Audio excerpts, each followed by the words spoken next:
عزیز طلبہ، ہمارا آج کا لیکچر ہے ہمارے 10th کے اسلامیات کے سلیبس میں شامل حدیث مبارکہ نمبر 20۔ آپ صلی اللہ علیہ وسلم کا فرمان عالی شان ہے، خیر الناس من ينفع الناس، لوگوں میں اچھا بہترین وہ آدمی ہے جو لوگوں کو نفع پہنچائے۔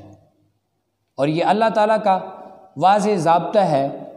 کہ دنیا کے اندر عزت اور کامیابی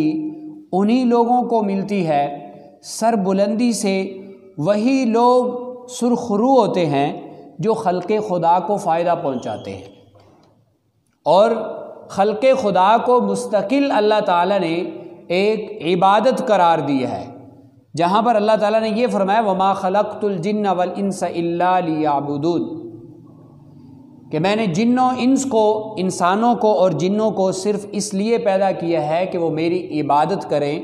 تو وہاں پر اللہ تعالیٰ نے یہ بھی بتایا کہ الخلق عیال اللہ،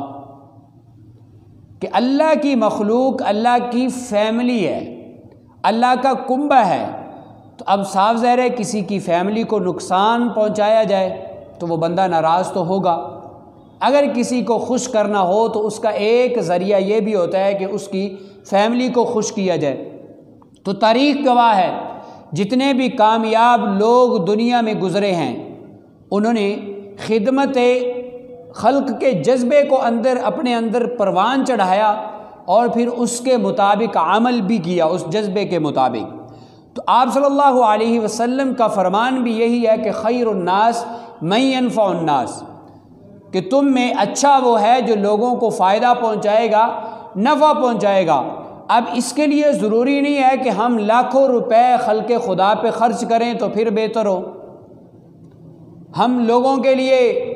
بڑے بڑے رفاع عامہ کے ادارے بنوا دیں تو پھر ہم لوگوں میں اچھے ہوں۔ نہیں، یہ نہیں، ہر بندے کے لیے لوگوں کے ساتھ بھلائی اس کی اپنی استعداد اور کیپیسٹی کے مطابق ہے۔ مثال کے طور پہ ایک شخص کے پاس زیادہ روپیہ پیسہ نہیں ہے،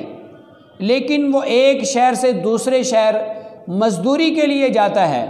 تو وہ یہ ارادہ کر لے کہ میں ایک شہر سے دوسرے شہر جا رہا ہوں، تو اگر کوئی مجھے درمیان میں مسافر مل گیا راستے میں اس کو لفٹ دے دوں گا۔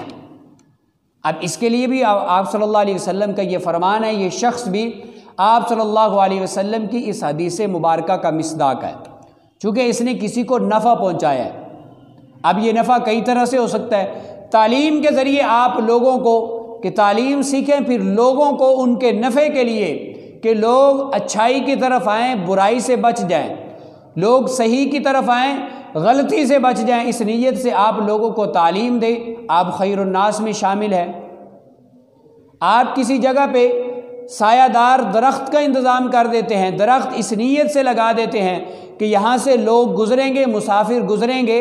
اگر وہ تھکن محسوس کریں گے تو درخت کے سائے میں گرمیوں میں وہ بیٹھ جائیں گے، تو آپ بھی خیر الناس میں شامل ہو جائیں گے۔ اسی طرح آپ پانی کا انتظام کر دیتے ہیں اپنی استعداد کے مطابق کہ مسافر یہاں سے گزریں گے، تو آپ کے لیے یہ پانی کا انتظام کرنا آپ خیر الناس میں آپ کو شامل کر رہا ہے۔